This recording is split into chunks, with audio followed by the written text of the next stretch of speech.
শীতের হাওয়া লাগতে না লাগতেই চট্টগ্রামে ঠান্ডাজনিত রোগ নিউমোনিয়া, ডায়রিয়া সহ নানা রোগে আক্রান্ত হচ্ছে শিশু সহ বিভিন্ন বয়সের মানুষ। চট্টগ্রাম মেডিকেল রোগীতে ঠাসা, সবচেয়ে বেশি আক্রান্ত শিশুরা।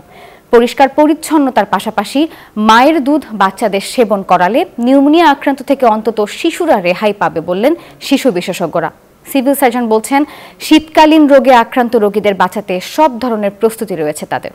আবু জাবেদের ছবিতে চট্টগ্রাম থেকে নয়ন বড়ুয়া জয়ের রিপোর্টে বিস্তারিত। চট্টগ্রামে ডেঙ্গুর থাবা কিছুটা থামতে না থামতেই ঠান্ডাজনিত নিউমোনিয়া সহ নানা রোগে আক্রান্ত হচ্ছে শিশুরা।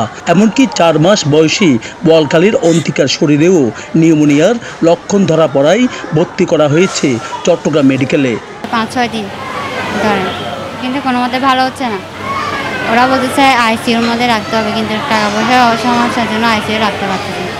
সবচেয়ে বেশি আক্রান্ত শিশুরা। সোজা হয় না, শ্বাস টান, তারপরে নাকি হাঁটার সমস্যা আছে। শিশু বিশেষজ্ঞরা বলছেন, শিশুদের মায়ের দুধ নিউমোনিয়ার বড় প্রতিষেধক। অপরিচ্ছন্ন জায়গা, এগুলোতে নিউমোনিয়ার রিস্ক বাড়ে। যেসব বাচ্চারা বুকের দুধ খায় না, বুকের দুধ আমরা বলি যে 6 মাস পর্যন্ত শুধুমাত্র বুকের দুধ খাওয়াতে, এই 6 মাস পর্যন্ত বুকের দুধ কিন্তু বাচ্চার একটা টিকা হিসাবে কাজ করে।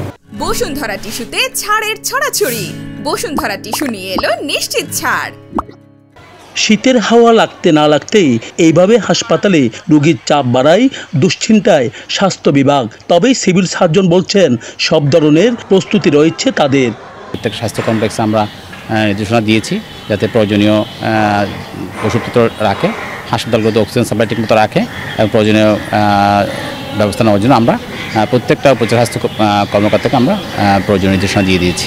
তবে আতঙ্কিত না হয়ে জ্বর, সর্দি, কাশি ও শ্বাসকষ্ট দেখা দিলে দ্রুত চিকিৎসকের পরামর্শ নেওয়ার আহ্বান জনস্বাস্থ্য বিশেষজ্ঞদের। নয়ন বড়ুয়া জয়, নিউজ 24, চট্টগ্রাম।